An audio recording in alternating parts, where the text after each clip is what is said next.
आप सभी को मेरा प्रणाम। अब तक हमने पहले दिन से लेकर 7वें दिन तक की माँ दुर्गा की कहानी सुनी और उनके रूपों के बारे में भी जाना। आज नवरात्रि का 8वां दिन और आज हम महागौरी के बारे में जानेंगे। अब तक हमने जाना कि नवरात्रि के पहले दिन माँ शैलपुत्री का रूप शिशु के जैसा है। दूसरे दिन ब्रह्मचारिणी माँ एक विद्यार्थी जैसी है। तीसरे दिन माँ चंद्रघंटा उस विद्यार्थी जैसी है जो अब विद्या ग्रहण कर चुका है और किसी भी चुनौती का सामना कर सकता है। चौथे दिन हमने माँ कुष्मांडा के बारे में जाना जो पूरे ब्रह्मांड की रचना कर सकती है।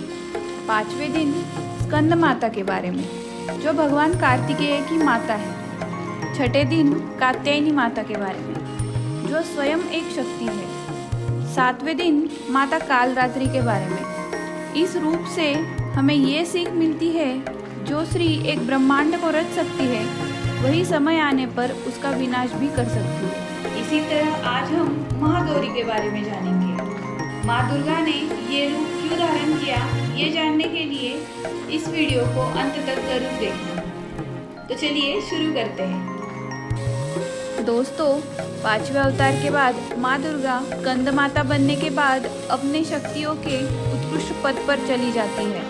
जैसे कि उन्होंने कात्यायनी रूप लिया जो कि एक सर्वशक्तिशाली रूप है। उसके बाद उन्होंने कालरात्रि रूप लिया जो उनका रौद्र और क्रोध का रूप है। तो ये जो माता के रूप है ये सबसे परिपूर्ण रूप है, उनके सबसे उग्र रूप है। तो इसीलिए आप देखेंगे कि षष्ठी और सप्तमी के बाद माँ दुर्गा की जो पूजा अर्चना और उपवास है वो तीव्र हो जाते हैं। सप्तमी, अष्टमी और नवमी का बहुत महत्व है, लेकिन माँ ने एक कात्यायनी और कालरात्रि रूप में अपने रौद्र रूप की पराकाष्ठा को दिखाया। वही उन्होंने वो भी बताया कि वो शांति, सुंदरता और सौम्यता की भी पराकाष्ठा पर जा सकती है और वही ये स्वरूप है महागौरी का। तो माँ का 8वां अवतार महागौरी है। इस रूप में वो अपने परिवार के साथ रहती है।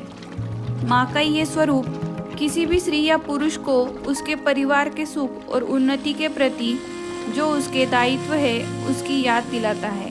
ये स्वरूप माँ दुर्गा का अतिशय प्रेममयी स्वरूप है। अब हम महागौरी की कथा सुनेंगे। महागौरी की 4 भुजाएं हैं।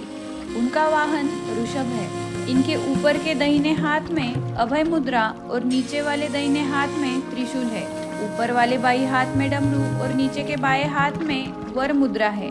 इनकी मुद्रा अत्यंत शांत है।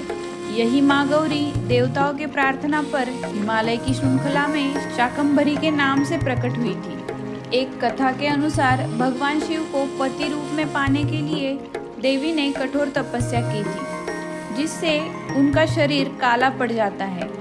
देवी की तपस्या से प्रसन्न होकर भगवान ही ने स्वीकार करते हैं और शिव जी उनके शरीर को गंगा जल से धोते हैं। तब देवी विद्युत के समान अत्यंत कांतिमान गौर वर्ण की हो जाती है तथा तभी से इनका नाम गौरी पड़ा। महागौरी रूप में देवी करुणामयी, स्नेहमयी, शांत और मृदुल दिखती है।